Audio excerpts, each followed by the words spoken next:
What's up, everybody? Welcome to another edition of the Total Human Optimization Podcast. We have a very special guest in the house from the WWE, Sheamus. Welcome, Sheamus, to the show. What's happening, man? Nothing much. This is real cool setting, cool vibe. I like the vibe of this office. It's cool furniture. Yeah, you're talking about the furniture earlier. I think Yeah. maybe by the time Aubrey gets back, he might need to I might steal a couple of chairs. yeah, or I might something. take a couple of things with you on the road. Just don't tell him. Yeah. I'll stick it in my suitcase. It'd be grand. Yeah, he's a pretty mad fence player. What is it called? Fence. Fencing, I don't know if yeah. it's a fence player. A fencer. I can see the mask over there. Yeah, Yeah. Kendo Nagasaki. He was a wrestler from World of Sport, and he used to come out in a mask like that and a whole bodysuit. He very kind of had mystical powers and stuff. As Yeah. a kid, I used to be like, love him. He was great. Yeah. So Aubrey, whenever we have UFC fighters, whatever celebrities come in here, a lot of times he'll challenge them to a fencing match. And nobody has come close to beating him. The closest guy that has come close to beating him is actually Cesario. But he fences on a consistent basis, right? Not really, but Really? I guess he's gotten so good at it, and I guess he just has the long stride because he has like really long arms and stuff. He just has that advantage. Wow. I don't know, maybe it's just in his blood. Maybe, yeah. I'm not really. I've seen a couple of movies with fencing, and I've seen it in the Olympics and stuff, but I haven't really. It doesn't seem to really be my thing. Yeah. I don't know. The swords are too skinny. Even one of those like barbarian swords or something like Conan style. It seemed like it'd be a lot more fun. Fair play to him though. Yeah, for sure. So WWE Superstar. Recently, you were the champion for a little bit. If you blink, you may have missed it. came in and stole that title away, cashed in your money in the bank, and Yeah, it was an interesting period of time. Like I was carrying that briefcase around for a long time. Took up most of the room in my suitcase, my carry-on suitcase. To be honest, it was. I have to say, like as great it was, knowing that where you're going to go with that. yeah. There's a time you're walking out there and you're holding a briefcase over your head and How do you check? How do you check that into You're TSA? Like, yeah, look at this briefcase I have. It's gold. how do Obviously, How do you go through security with that? I just let you know it was great. I actually the first couple of weeks it was bad. It was mad because it was just like I might as well had a giant flashing bulb on my suitcase because I was literally on top, and like anywhere I go, it just stood out. So I just went in. The first thing I did, then I got home, I bought a Briggs and Roddy case that like fit the exact briefcase, and I put it right in. I was like, Buy a case for your case.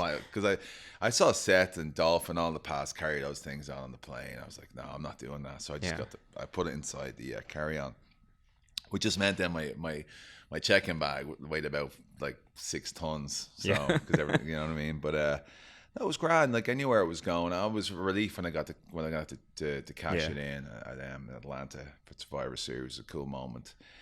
Yeah. And I enjoyed a couple of weeks run with it, and I've enjoyed the matches with Roman Reigns. It's been a lot of fun, very physical. And as a bad guy or a heel, they say, in what we do, it's always interesting when you go in there and your job really is to bring out the best in the good guy and have the fans. And Roman was going through a little bit of a difficult period, and I think when we get in there, we really brought them back on his side. And because let's be honest, nobody likes a mohawk wearing ginger with braids hanging out of his chin. But it's been great, man. I've loved my match with Roman. Roman is very talented. He's very passionate about what he does. He's like we literally been knocking lumps out of each other. And, it's great. It's he gets a bit of stick as I did back in the day, but like he's definitely one that is going to carry the company forward, and he's definitely one who's got a great vision, and he's got a great head and his shoulders. That's awesome. The business is safe, secure. Yeah. So it's a business that probably one of the hardest to get into, I'd imagine. I mean, you have your independent circuits, and then you have that mid-tier, but I mean, to get into the WWE, that's got to be it's probably a tougher road than getting in the NFL, I would even say. Well, yeah, there's there's less room. Like Yeah, for NFL, sure. I mean, for me, it's funny, you know, you kind of forget like the road you took when you think about it. Like you're in there every week and you're traveling, and you know you're doing live events on TV, pay-per-views, whatever, and you kind of forget like how did I get? You forget the road you took, and it's very important to remember that road. Like I started in 2004, end of 2004. I started wrestling for an independent company called Irish Whip Wrestling, and I was working two jobs at the same time. I was working security at night, and I just bought my own house, a little house in Dublin, and I was literally like, you know, working two jobs to cover the mortgage and that and everything. And I had a day job in IT for the Hartford business. I was in Symantec before that, IT software company. And Were you as big as you are now? yeah, well, no, I thought it was, Semantic security. Like, well, yeah, you don't need security to be really software. that big to do internet security, but if you Yeah. must, you might as well be. Well, no, yeah, it was kind of funny because I was just like, you know, I was most of the guys in my departments, you know, wouldn't even know what the inside of a gym looked like. They're very obsessed with computers and software, and I like the whole. I was more of a fan of the customer relation part of it. I got Hmm. on with a lot of people in the company, and you know, I was learning on the fly, and I got pretty good at it actually. But my heart and soul was always in becoming a WWE superstar. I love going to the gym. I loved cycling. I love playing sports. I played Gaelic Hmm. football for Aaron's Oil. I played rugby for my college. I played soccer when I was a kid as well. I just love staying active. So my dad got me in the gym when I was about 16, 15, 16. Started lifting weights. And I don't think he did. I don't think he, like, at that stage I was going through a period where I wasn't really sticking to anything. Anything he'd do, you know, I'd give it a go for a while and stop. And I got into the gym then, and I just loved it and I stuck at it. That started doing jiu-jitsu then in down by the community centre, down by the house, Hmm. in Cabra. And I did that for 2 years, but I had to give that up because I pick between Gaelic football and jiu-jitsu. Um, but I'm really gone off the point of the question here. The question of wrestling was, yeah, so I'm way off the boil here. It's all right. We have I was time. going down. I'm going down this road. Wait, no, I'm going down this road first. But no, all that sort of led to because the whole point was like staying active and all led to me being WWE superstar. Like obviously in work and everything, it was great. But I just wanted, this is all I wanted to do. I was a fan ever since I was a kid. I remember being brought to the first live show in Dublin. I think I believe the main event was $1 Million Man against the British Oh wow, Bulldog. what a Yeah. great like first one to go to. Yeah, and I wrestled with both of their kids, like Harry Smith and Ted DiBiase. Yeah. They're in FCW when I was there. They were there when I got there in September '07. So it was cool, you know. Like Yeah. I told them both, and they were like, just That's damn one thing I stars. loved about that period of time of wrestling is the characters were so outlandish. You have a guy that's a millionaire, Yeah. and then you have like I think there's a trash man, Duke the Dumpster You know who else was on that show? It was the Berserker. Yeah, Remember the Berserker? Huss. yeah, It's yeah, like, what's he doing? yeah. But I have to say, like, you know, you talk about like, you know, kids and stuff. But I remember like kids in my class, like wrestling really hit my school, and I was about 7, 8, maybe a bit older, maybe 9 or 10. And I remember kids going around doing the Huss Berserker thing in the schoolyard. I was like, so Yeah, I used to walk around doing the bushwhackers, yeah, the the whole little arm bushwhackers things. too. Yeah, It's amazing. Kids pick this stuff up so fast, you know. And but anyway, it's something I always wanted to do, and the gym really helped me because helped me build a base and physique. So when I started working out, you know, when I started wrestling, then I had, you know, I wasn't in the shape I'm in now, but I had a fair idea what I was doing. No Yeah. one really told me you do this or you do that in the gym. I was just kind of like picking up muscle mags or flex magazines, and I'm like looking at some of the guys on flex magazines, like, how do I go from this to this? Because that's like that's that's incredible it's a road. stuff right there, you know. Yeah, But anyway, so I did all that, and then I went in, and you know, I had an idea what I wanted to do, and I just wanted to find a start. So I started training Irish Whip Wrestling. It was great. Did loads of shows, learned on the fly. I was in there with people like D'Lo Brown, Vampiro. There's a couple other guys from British wrestlers too. I went in there with, and I learned a lot on the fly. I watched a lot of tapes too. Me and the guy called Drew Galloway, who was in WWE as Drew McIntyre. Yeah, we were great mates. We met on the independent scene and we wrestled, and we wrestled an awful lot for Irish Whip because we're the two biggest guys there. Again, a lot of guys there just wanted to wrestle for fun. They weren't really into, you know, looking aesthetically looking after themselves in the gym at all, and that was fine if that's what they wanted to do, you know. But at the end of the day, a lot of these kids and families were coming to see, guys were decent size, whatever. And me and Drew would like literally tape all our matches. We go back and watch what we didn't like and what we liked, and we'd study tapes of different guys. We studied Japanese wrestling, Mexican wrestling, WWE, and we just, I went over to England then to All-Star Wrestling on my holidays. I go over there and I'd sleep in an airport. I travel all the time. That's where I met Wade Barrett too. So it was a bit of a journey. Like a lot of people talk about like the guys who come from like, under independent promotions and stuff like that. But, me and Wade, we followed our own path, and we did a lot of that too. We just weren't on the kind of like that type of indie scene. We were in there with Robbie Brookside and James Mason, a lot of old school British wrestlers, but we're just there to learn our craft. So when we went to WWE and had our tryouts, that we'd have a good opportunity getting signed, and that's what it was. And I remember going to TV the first time, and there was this like, you just kind of like in awe of all these people you see on TV, and how, like these larger than life superstars and characters, and you're just kind of like, you're in there and you're just trying to like not piss anyone off, Yeah, for sure. I mean, what is it like to like? I mean, I can't imagine the first time, being in the WWE for the very first time and making your debut and just coming out to this tens of thousands of fans, just people all around you looking at you as you come in. Well, when we were backstage, the first time they put us in this place we called the Hole. It was a storage room. Me, Wade, and a lot of the guys were trying out. Were thrown in there for tryouts. It was kind of funny, but like we did a tryout. We didn't get signed in that one. That was like Manchester in 06. And then I went back to Milan in 07. And I remember I had a dark match with Jimmy Wang Yang. It was in Milan. And the place was like the most people I'd been performing in front of, maybe 2,000 people for All-Star in like a holiday camp area. But I walked out, there was like, I couldn't be accurate in this, but like maybe 15,000 people. I walked out there and the noise was unbelievable. Yeah. I couldn't believe it. I'd never seen anything like it. Now you go out there, you don't take it for granted, but you're out there all the time, like where were we? We're in San Antonio on Monday, and the place is just packed to the brim, and you're walking out Wrestle Roman for the title, and there's so many people, but and it's just, I'm not saying it's unbelievable experience, but at the same time, when you do it for the first time, it's like, and now we do it all the time. It's don't take it for granted, but yeah, for sure, it's still amazing. It just, but I would think, as a musician, if you're playing to a room of like 5 people versus playing to a room of like 2,000 people.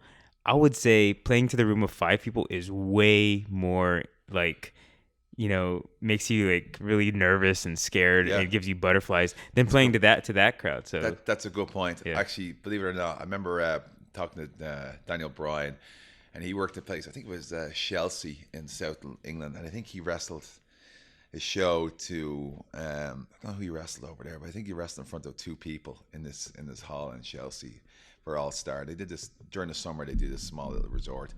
I wrestled Chad Collier there in front of 3 people, and 2 of them were staff. And yeah, you're right. You're just having a match with the 3 people in the place. And you're like, and you're right. You're more nervous when the less people are there. The more nervous it can be, Because the bigger the atmosphere too, the bigger the noise is, and that gets you going. But I think though, like a lot of musicians as well, you were saying, like a lot of them, like especially in Dublin, there used to be Whelan's Bar, and a lot of musicians would come in, they'd play in Whelan's, or they'd play, a couple of smaller venues, and I think they just like that idea, like the intimacy of the, playing in front of whatever 50 people, and just acknowledging how they started, and then going off and playing in front of whatever 15, 20,000 people or more. Yeah. So Bono and all them, you too play in the street of Grafton Street at Christmas every year. Man, I can't imagine that. That's good crack. I love you too, man. I can't imagine what it's like, and I say this a lot, especially because we live here in Austin with such a music scene. You don't think that you're ever gonna go to a show, like to a small little club, and you're gonna see somebody that maybe in 2 years is gonna be playing to 70,000 people later on. Yeah. And so, but every band has to start somewhere. So like you two had to start at that small, probably playing to 10 people. Probably, yeah. At their very first gig, more than likely, yeah. I mean, obviously now it's different. There's 2 sides to that, right? And I feel like I'm in that side where you start off doing the kind of like the small venues. That's what I did, like Irish Wrestling, 20 people, and then All Star will be anywhere between 5 people and Yeah. like 2,000. But like a lot of the shows, they did independent shows, there wouldn't be more than 200 people there, if that. And if you've got 200 people, you're like, wow, there's 200 people here. So I did that, and all across the UK, Ireland, even Portugal, and everything. I did these, and Europe, I did these shows here and there with not many people. And but then there's two sides of that. Then you like in the music scene, you got like, so you got the musicians and real bands that start, in those kind of like small dive bars and Yeah. places like that. And then you got the other ones who come off like American Idol and Yeah. all that stuff, Yeah, right? they So just they're in it at the I don't think they have beginning. any, unless, Yeah. I mean, if they did it before, fine, but if they started off in American Idol and all that other stuff, Yeah. then they really wouldn't have tasted that small. And it's very important to get a taste of the smaller, of the small venues and starting off like that. Yeah. And you know what I mean? Because eventually, as a musician, you're probably going to end up back there eventually, Probably. unless you reach that ultra stardom. Yeah, superstardom, yeah. But it's good. It just keeps you grounded. Eddie Money. He grew really big, and then now he's playing the Water Street Oyster Bar in Corpus Christi. Eddie Money is. Yeah, he played it like a couple of years ago or something. Really? Yeah. So, you I you know go that up one and down. song he has. Take Me Home Yeah, Tonight, right? Two Tickets to Paradise, Take Me Home I Tonight. get 2 Tickets to Paradise too. Yeah. Simpsons love playing those songs. Yeah. But yeah, he has the Geico commercial, so that's pretty cool. But yeah, man, like, and that the other thing for you guys is your travel schedule is crazy. I mean, It's pretty mental. how do you deal with that? You just deal with it. It's just you get on with it. It's commitment to what you do. Yeah. I mean, the hardest part is the travel. It's not even the wrestling. I mean, like it's very physical. My style has always been very physical. I've always prided myself on that. I feel like I bring legitimacy to everything I do. That's why I think the matchup of Roman has been so great, because he's a very, very physical guy too. Samoan and Irishman just knocking lumps out of each other, and it's great. It's fun. And He's gonna go too far with that Superman punch one day and actually knock somebody out. I thought you cracked my jaw there when I had the chair a couple of weeks ago. I was like, I couldn't even close my mouth. I was like, he drilled me, but it was great. You know what I mean? No, it is. Like, it's great. Like, I got Monday night there. I hit him as hard as I could with that bro. I still couldn't put him down. But like that Superman punch is like, dude, I was like, I'm pretty sure I've cracked. There's like 3 or 4 teeth cracked in here, but it actually came back to normal after a couple of days. It was good because it kept me talking. Kept me from talking too much. So when you do your finisher, the bro kick, how much responsibility is it yours to make sure you don't knock the living crap out of the other person, and how much is it the other person to make sure that they get to it at the right amount of time? That was me belly rumbling there. Just after having a protein shake too. I don't know what's wrong. No, I bring that bro kick every single time. Yeah. I do. I try to hit it as hard as I can. Yeah. That's just what I'm all about, man. Yeah. That's it. When I hit that 99.9% out of 100, when I hit that thing, the fella ain't getting back up. So I try to get him. He got it out of the last one, so I went and hit him again. I hit him one on the side, and I creamed him, but he's got a hard head. Those Samoans have hard heads, If you look at the wild Samoans, you used to headbutt them, and if you headbutt them, you'd literally you'd fall back yourself. Yeah. They're known for hard heads, Samoans. I'm telling you. Just look up in Wikipedia or whatever we're looking up there earlier on. Yeah. But I just my style is physical. I love what I do. The 10 beats and all that sort of stuff, and that's what I bring out. I feel like I bring out a lot of intensity from other superstars and other guys I'm in the ring with. Yeah. Some guys don't like it. Some guys won't be too pleased when they see their name beside me on the sheet. But at the end of the day, when we're finished, it's great. Both of us. It's a great feeling coming out, knowing that you're being in a great scrap. Yeah. And when the crowd are into it, and that's what it's all about for me. Yeah. Does being on the road so much have a hard effect on like personal relationships outside of your work relationships? Is it tough to? Yeah, it is. It is. I have a couple of friends back in Tampa, a couple of friends, and I won't, all my friends and family are back in Ireland, but it's hard. It's tough. Like, it's hard in relationships. I was in a long-term relationship a while ago. I just didn't a couple of years ago, it didn't really work out because it's just the strain and thing. A couple of guys are married and they got kids, and they make that work, and it's a lot of hard work to do that. Yeah. For me, it's just, it really is difficult. I bring my mom over twice a year. Yeah. My friends over maybe once Especially a year. because your family's not in the States, and the WWE doesn't go to Ireland that often. Well, they huh? do. They go twice a year, but Okay. normally when we go there, we do the European tour. So we'll fly in that day, Mm-hmm. and then we'll fly out again the next night. Or I'll fly in, and I've got like a ton of media to do. So I do a ton of media, and like this last time I had I flew in early. I tried to get some sleep. Flew literally from Denver all the way over to Dublin. I got in, I was wrecked, and then I got up to a load of media, and then I worked out, and then I saw my family for like 45 minutes after the show, and then we had to leave and go again. So they come over in the summer. My mom comes over twice a year, and I just try and keep them. Yeah. Do you have brothers, sisters? I have two sisters. Yeah. Two sisters. One just got engaged actually. Yeah. Dell. She's Neither of them ever thought about getting into the professional wrestling I business. don't think so. My youngest sister's actually a musician. Okay. It's a crazy thing. My youngest sisters, and my oldest sister Adele, she's doing great. She's in investments and all that, and she's got engaged, so she's great. Looks nothing like me. Good for her. I sure hope not. Good for her. I hope she doesn't have the beard. When people see her, when people see pictures of her and me, they always go. They look at the picture of her and they go, "But she's beautiful," and then they look at me and go, "What happened to you?" It's like, I don't know, man. But my youngest sister, like, it's funny because she's like in the same things I'm into. Like, she's into Liverpool Football Club, and the music she's into too is like, it's crazy. She's into like Nirvana, Pearl Jam, The Who, Beatles, The Doors, like all like Metallica, like Nirvana, all that sort of stuff, like the same music. And she's onto this whole vinyl buzz now, like records, like so records are coming back, and now she's like, I've sent over a record player to her, so she puts a lot of vinyl records in, and she's just huge into music. She plays the piano. I bought her a piano there for Christmas, and she plays the guitar, and she's like, I used to be in the music a little bit, but I just didn't have the knack to I think I had too much ADD or something. I couldn't. Yeah, alpha brain, man. I know. If I had that now when I was starting, it would have been grand. But yeah, she's really musically talented. I think she's going to be great. She's gone into music now, being a music teacher, and awesome. She's unbelievable. That's great. Both of them. I'm proud of both of them.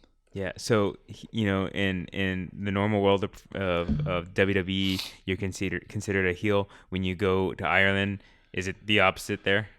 I try to be, but it's difficult because I'm Irish and stuff. Yeah. But I do a good job of turning them against me. Yeah. I wrestle Finn That's Balor. got to be so much more fun to be the bad guy. It is. I wrestled Finn Balor in Dublin. That was great. The crowd was unbelievable. Like Finn, he's in NXT, but NXT still isn't exposed as much in Ireland as it is. Like the casual fans, But yeah, it was great. It was a great feeling. His family were there and my family were there. We blew the roof off the place. It was awesome.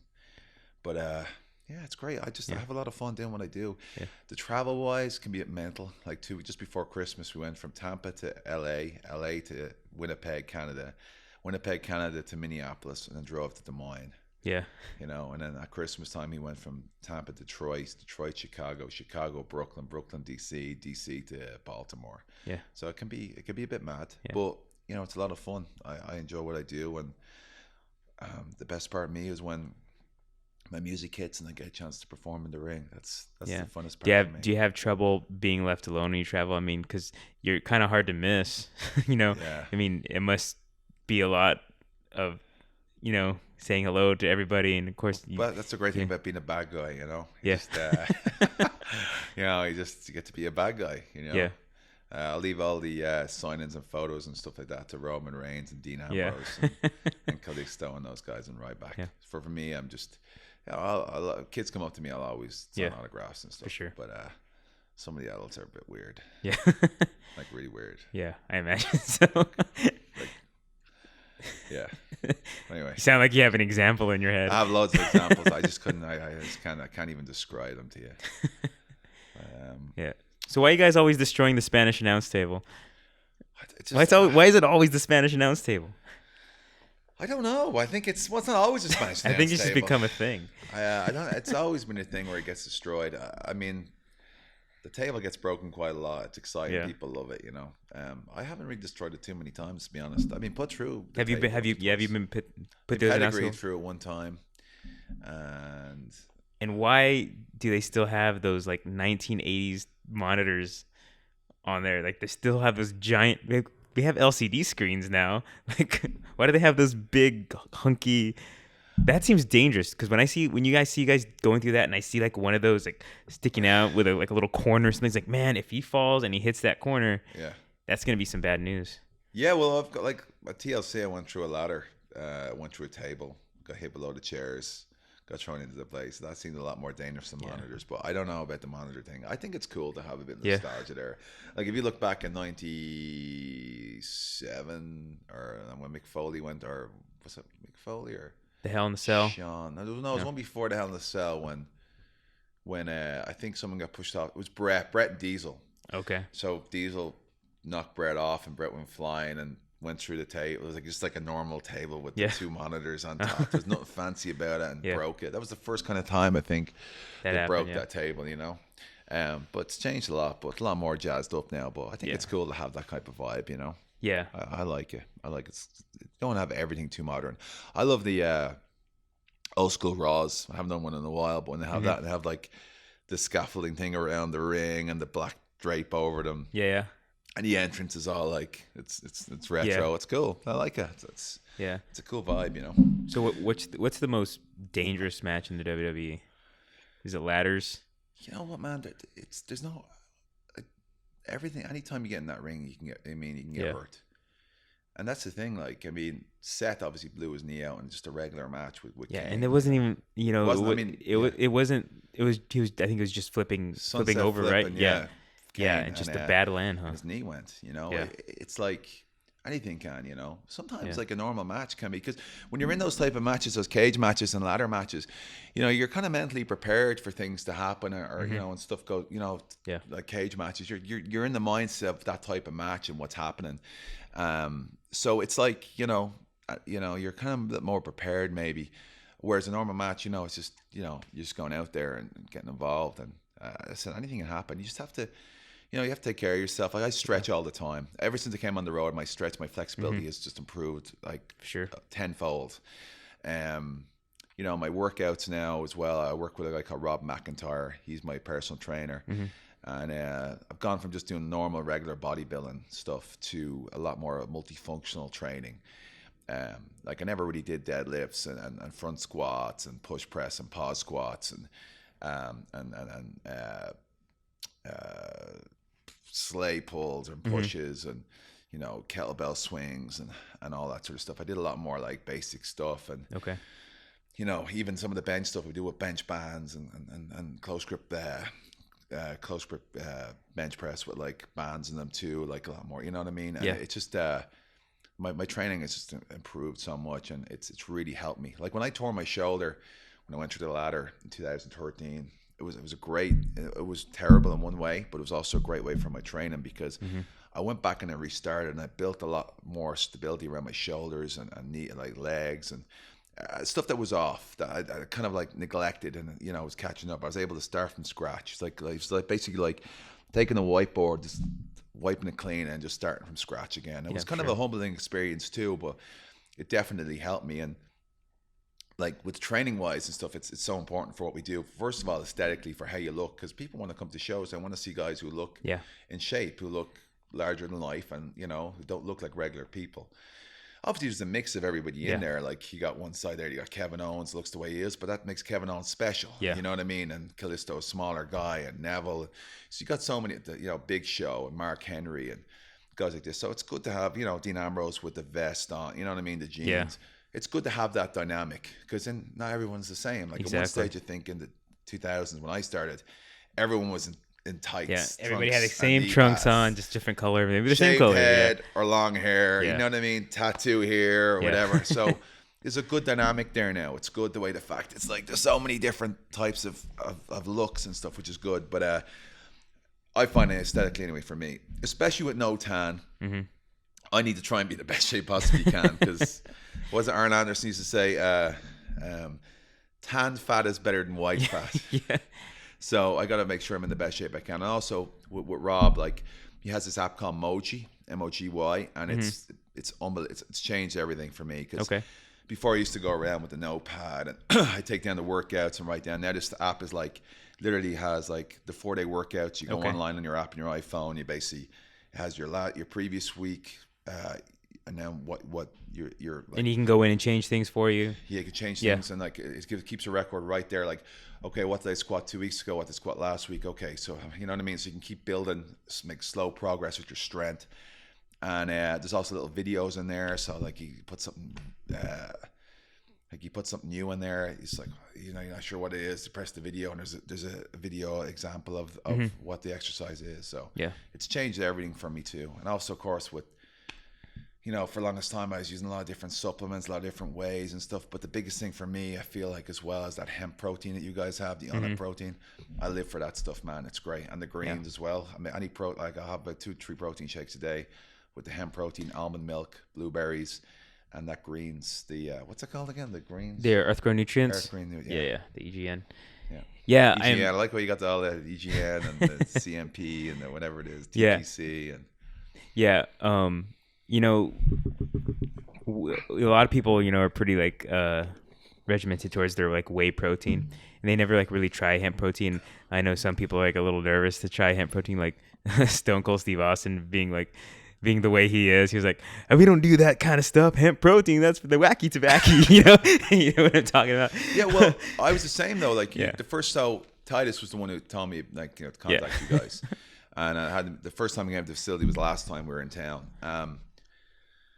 And I was just spilling coffee myself. So that hemp protein was sitting in my press for probably 6 months. Because I was like, hemp protein, I don't know. I'm not too sure. Like, what is hemp protein? You know what I mean? Like, it's like, is it any good? Like, because again, like, when I started working out, whey protein is all I've known, like, since like 98 or something, when I started really properly taking protein powder. But that's all you know, right? So I'd like to change. Everyone, like, sometimes people would change. Well, it was a good balanced protein, but I mean, the main difference is like a lot of times it doesn't taste that good. Yeah. And then the other part is the digestion issues. People have trouble digesting it. Digestion issues, full of sugar, and then you don't even know what's in half of this stuff. To be honest with you, there's some of the stuff is full of filler as well. You know what I mean? So I jumped on the vanilla one, the vanilla hemp there. Yeah. And because I ran out of protein, so I'll just try it.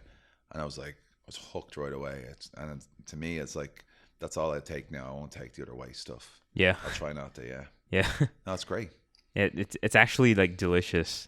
Like I'll use that as like a dessert sometimes when I make the shakes at home. Yeah. It's like, it's like a friggin' milkshake. It's like eating ice cream almost. If you make it right, mix it with fruit and all that type of stuff, it's great. That's great. Unsweetened almond milk, which I got off dairy altogether. Unsweetened almond milk, blueberries, a banana, ice, 3 scoops of hemp and hemp protein, and nuts and more stuff too. I'm kind of hooked on that nuts and more stuff. Yeah. I don't know if it's good for me or bad for me, but I'll allow myself a little bit of cheat. Have you tried that nuts and more stuff? No, I haven't actually. The white chocolate and toffee crunch and stuff is okay. I'm not sure if that's a competition to anything you guys sell. We're fine. Yeah. All right, cool. So how many calories you got to eat a day, man? You must be eating a ton. Not as much as I like to, I think I should be, especially on TV days. TV days are so kind of stressful that, like, you get in, you have breakfast, you work out, get to the arena, and I might have 2 meals. I might even only eat 4 times a day on the TV days. Other days, I'll try and have 6 meals. But before, it used to be no problem, but now I feel like it's a struggle to get 6 meals in. Yeah. And I feel like it's okay because I feel like my metabolism has slowed down a lot. Yeah. As I'm getting older. So I seem to be okay. I keep around 250, 255. But I feel like if I get too much heavier than that, I feel like it's just, in the ring, I can feel it. I'm more sluggish. Now I feel like I can just go, right now. And this is not, we're not like we're doing an advertisement for Onnit, but like well, it is our show. But like, I feel like, like, you know what I mean? The infomercial, but because it's not. But the Shroom Tech. Yeah. So I had a bit of an issue sometimes. Sometimes I get so kind of like, pumped up and I'd be amped to go out there. And I started taking that Shroom Tech and I'm just able to breathe more and I'm able to just kind of relax more. I don't feel like I'm just so like heavy chested and like, you know what I mean? And it's great. It's helped my ring performance so much. And I take it. That shit is so good for cardio. It's unbelievable. And it's like people sometimes say like, Yeah, and I didn't feel anything, whatever, because it's not a stimulant. It's not gonna like Yeah. jack you up. But it's like if you do something high intensity or anything high intensity, and you use Shroom Tech for a couple of days, and then you stop using it, it's not because your body needs it. It's because you didn't know what it was like beforehand. It's Yeah. like, when you first get glasses, you didn't know you needed glasses. Yeah. You know what I mean? You just thought that's the way vision was. No, the Shroom Tech is amazing. I really like. I don't use it all the time. I won't use it when I work out. Yeah. But I use it when I wrestle because that's the time when I feel like just such a different vibe. You're picking guys up, you're slamming them, you're hitting the ropes. You know what I mean? You're going all over the place, and the breathing, and it's definitely helped my breathing, because that was one thing I always had a problem with. I just get so amped up and so like I don't know, intense about what I'm doing when I go out there. I'd be like, you know what I mean? And it just like I'd forget to breathe. Yeah. And with that, I feel like it just helps me, like, gets more oxygen, helps me breathe, and then I'm able to relax myself in there. You know what I mean? Which is that's really helped me in the ring. Yeah. So on the road, show day, craziness. How do you wind down after all that? Oh, it's difficult. Like it's difficult to wind down. Like, for example, sometimes we'll have an early morning flight depending where we are in the routing. We go back to travel. Sometimes we'll be like, for example, Christmas time, we had Detroit, then we drove to Chicago, and then we did Chicago. Me and Roman were the last match. We're in the main event, a street fight. And then we had like a 7:00 flight to Brooklyn for Raw. So the thing is, though, you're getting out of there and your adrenaline's still going. So by the time I got to sleep, it was probably 2 a.m, and then you're up against 5. So sometimes it's actually better just to drive after the shows. Yeah. I'll try and drive if I can. It's always better rather than staying in town the night before. First of all, you're not going to hit traffic, and then you just go. But it also helps me to unwind.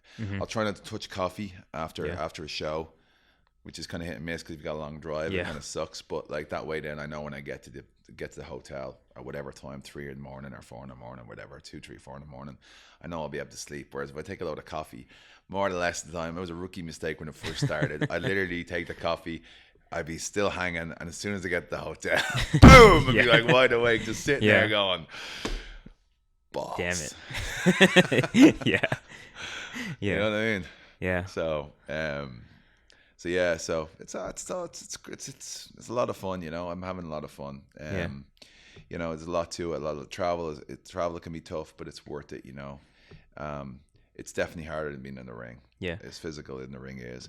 You just got to know how to rest. Yeah. When I first started, me and DiBiase and a couple other guys would be like, we'd stay in the town and we'd head out, and we're younger then, go out and have some fun. But for me now, my idea of having fun after a show is just lying in the bed and going to sleep for 8 hours. Yeah, so that's what happens. So, anybody that might be listening that might be on the younger end of the spectrum, that they've decided in their mind, I want to get in the WWE one day. What is the best course of action for them? Well, the best course of action is to find a good trainer. To me, one of the greatest trainers I ever had was Dr. Tom Pritchard. I believe he's in Knoxville or Nashville, Tennessee, I think.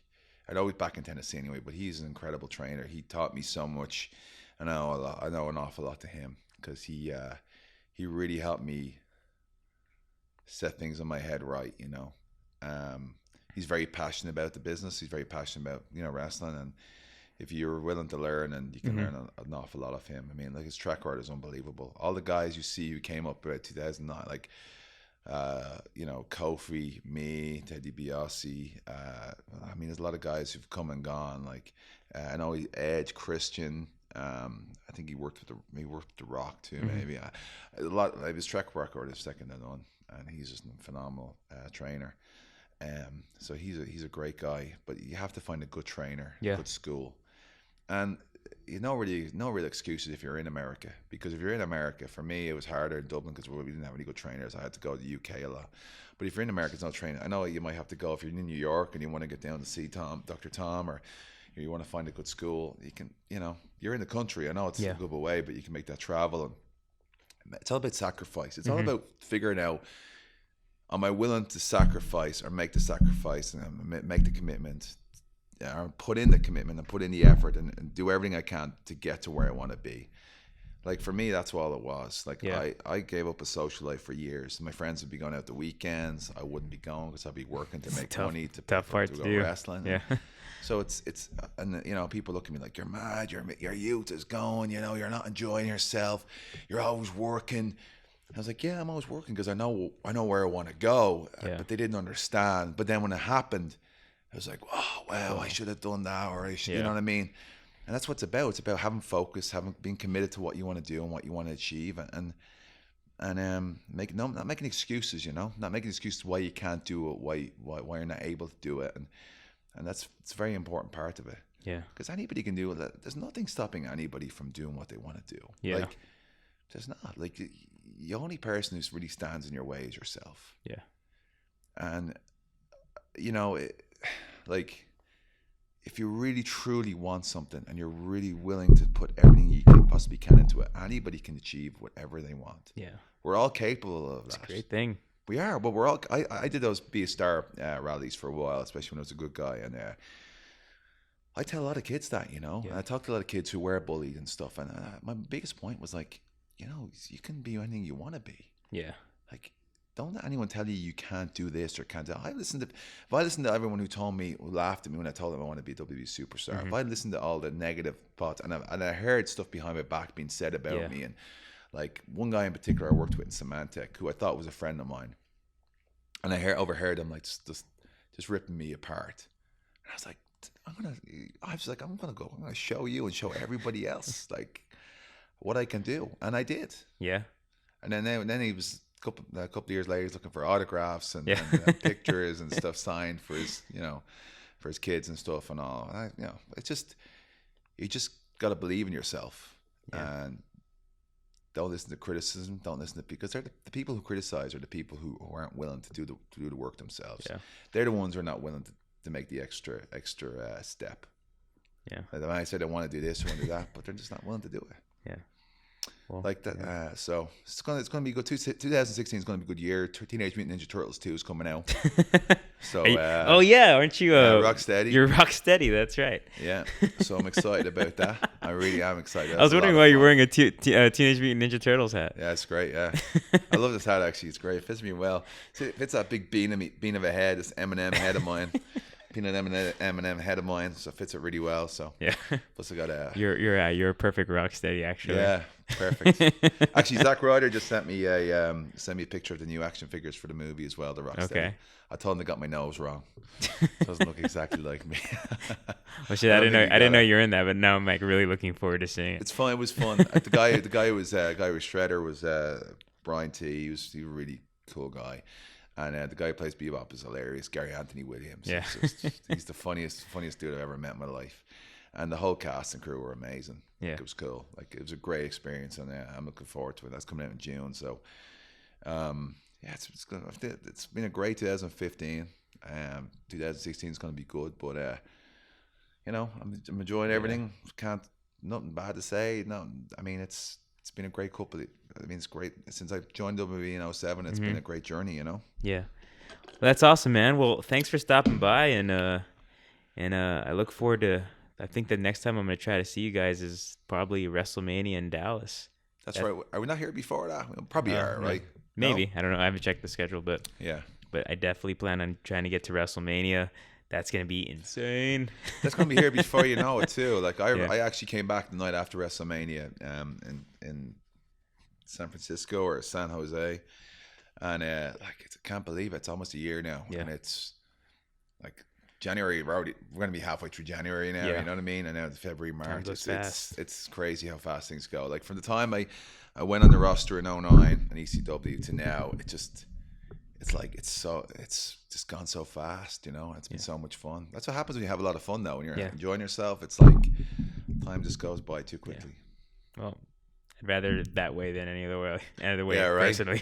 But you know you're doing something. When the time's going too slow, you know you're doing something you don't like to do. Yeah, absolutely. I know a lot of people back home who literally go to work on Monday and they're praying on their hands and knees for Friday to come. Friday 5 o'clock. Yeah, doing laundry. Forget that. That takes forever.